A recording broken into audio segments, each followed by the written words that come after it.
how did you really meet Kaifi Azmi? And I want to know in which language you all communicated, because you don't know a word of Urdu. At least I know one or two words. And Kaifi sir didn't speak in English. I come from Calcutta, and believe it or not, I was once 21. That's when I met Kaifi.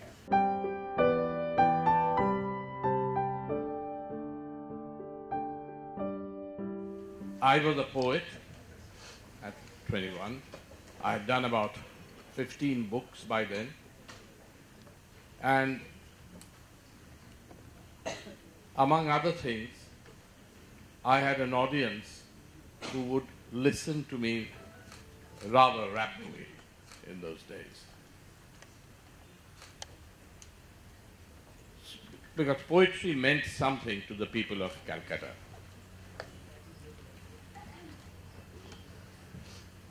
Around that time, when I was 21, Kaifi came into my life.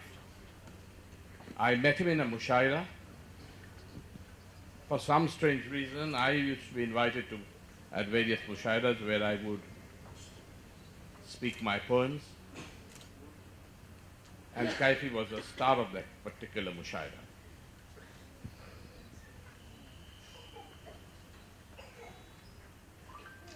We enjoyed each other's poetry. I don't know how, but we did.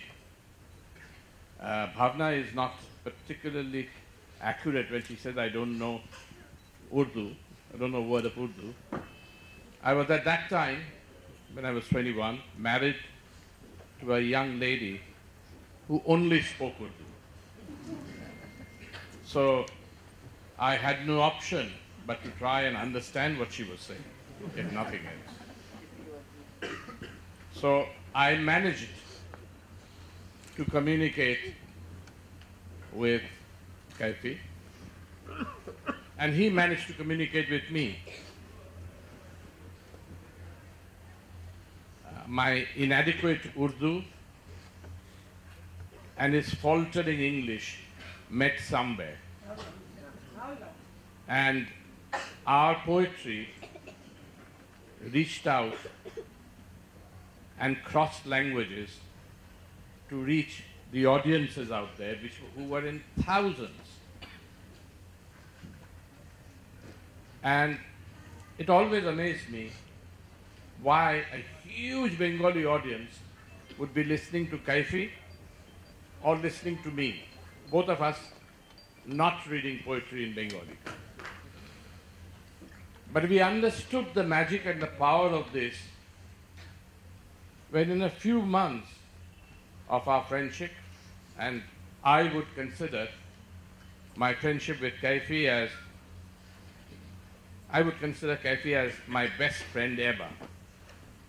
He and I were great friends. There's an obvious difference in age, but we were great friends, possibly best friends. And within a few months of our knowing each other, happened the Bangladesh war. People crossed over. A lot of them stayed with me in the house where I lived, in Park Circuit, which is just close to the Pakistan High Commission. Within a few months, couple of months, the Pakistan High Commission became the Bangladesh High Commission. And the young boy who was staying with me, who had very seriously injured his arm while throwing a grenade,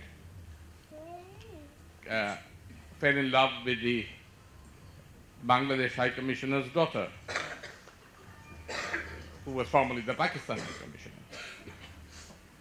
And they got married in my house.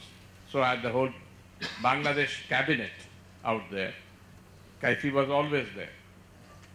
Kaifi and I then traveled into Bangladesh during the war. I remember Sukhdev was there at that time. a great friend of Kaifi's, who recorded some of those journeys. And I translated a lot of poems from Bangladesh, which he brought out in an international edition and raised a lot of money. Kaifi and I did mushairas, we raised money, and we raised public opinion for Bangladesh. They needed both at that time. Kaifi wrote a poem on Bangladesh, which was a phenomenal poem. I wrote a book on Bangladesh, a book of poems on Bangladesh. I published, I translated the top poets and put them together, and another poet, Tambi Muttu, a Sri Lankan poet, brought them out from London, and suddenly Bangladesh was everywhere. And I then realized that the power of language, that a nation could fight tyranny, could fight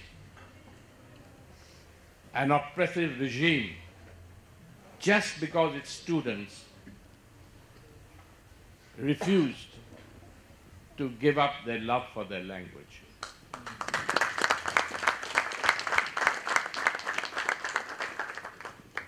When I look at the way we treat our students today in India, we call them all kinds of things. We demean their politics. We insult what they stand for. Students always stand in defiance of the system. But in that defiance lies the change that society undergoes. In Bangladesh, it was those students, those very same students, who raised the banner of revolt. It was not the fighters, the guerrillas who were fighting the government out there. It was the students who were fighting. They were winning hearts, winning support of the people. All they had was a language. That was the magic. And both of us, I think, very strongly bonded during that time. We went out together there. I wrote a series of poems on that. He wrote a lot of poems on that. But it was the sheer magic of that event made us best friends. Can I ask you to recite the poem that you translated of Kaifi Azmi? Okay. The one that I translated, I translated many, but the one that I would have read, I don't have here. Let me see. You can choose one that you are very proud of. Shaban has been very kind enough to send me some. Okay, since we were talking about Bangladesh, let me read his poem on Bangladesh.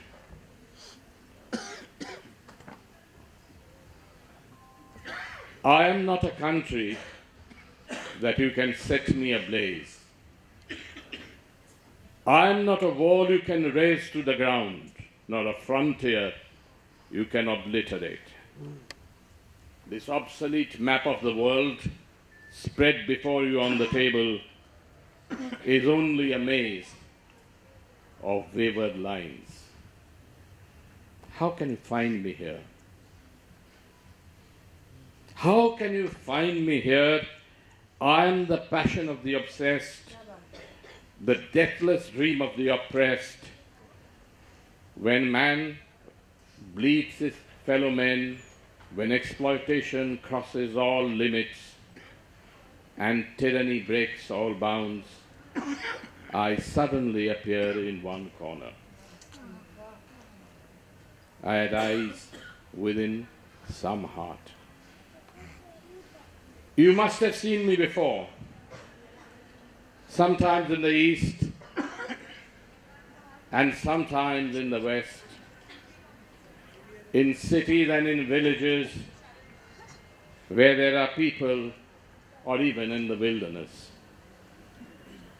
I have only a past and no geography. My history is forbidden to be taught. People read it in hiding. I am both the victor and the vanquished. I execute my own murders, and sometimes I am myself crucified. The only difference is my murderers die. I do not. I cannot die. How senseless you are. The tanks you have received as arms, you roll them onto my heart. All day and night you rain napalm on me. Listen. Listen. You will tire one day. How will you shackle my hands? My hands are 40 million. Which head will you axe? I have 70 million heads on my shoulder.